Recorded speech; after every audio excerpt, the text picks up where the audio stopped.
Hey, I'm PDSJ, known for pastoring the Kingdom Church and commercial real estate. I really want to have a conversation with you about being a visionary. And I think visionaries need to have a space where they can have this conversation because, as a visionary, one thing that we are is that we are architects. We define what we want to build. We look at it, we scale it, we know where the rooms are, we know how many floors it's going to be, how high the ceilings are going to be. We know a lot of the things, but one of the things that visionaries needs are builders. Builders help us accomplish that vision that we have, help us scale it into the budget by which we did not consider, and give us the details that we didn't know we needed. So a lot of us are hiring new visionaries on our team, and all we have is a great meeting full of ideas.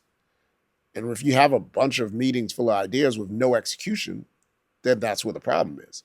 You need builders who are going to be able to execute the vision that you have, but not just having vision is enough. Like, vision is something that God gives us to be able to accomplish whatever He's put on the inside of us. But we have a business desire, we have a dream, we have whatever we have. These things need to be accomplished not just through intellectual capital, but through relational capital. Like, you can't build a vision without relational capital. Relational capital sometimes is more expensive than actual having currency, or more valuable. There are oftentimes we're trying to build relational capital with people that we have relational familiarity with. Just because you and I are familiar doesn't mean we have a future. Our past is not always an indicator of we can do things in the future together. So if you are a visionary, you need to identify the critical tools that you need to be able to accomplish your vision. So there's some little scribbles that I have here.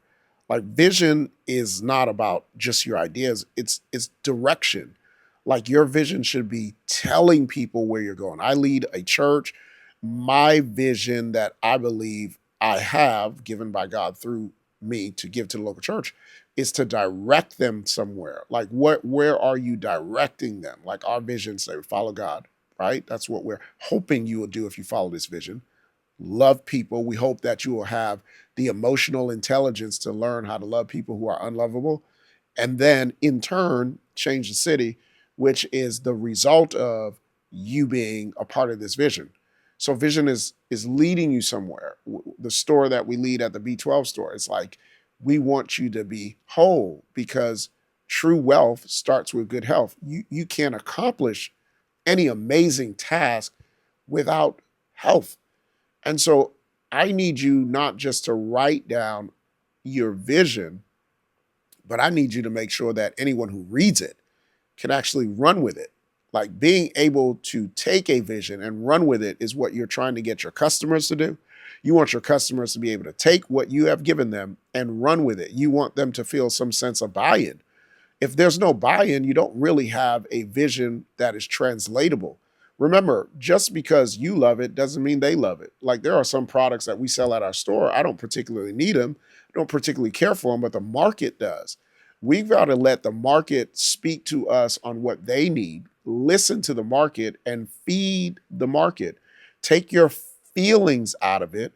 Don't feed your feelings, feed your market.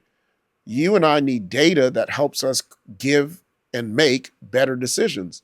You just can't make decisions alone on your internal sentiments, although these intuitions that we have make us game changers in the world of business, because when we feel a pivot, we just shift with it. And oftentimes the pivoting that we feel, we didn't get in a book. We just sense that this is the time to make this particular shift. So here it is.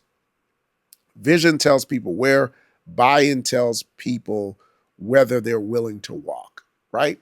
Vision tells you where it is. The buy-in lets them know, am I willing to walk this thing out? Hey, I do web designs. Like, I am not here telling you I'm the best company because I make beautiful pictures. Like, I am a web designer that can make sure that your product can feel, can be translated to the person that's on the website.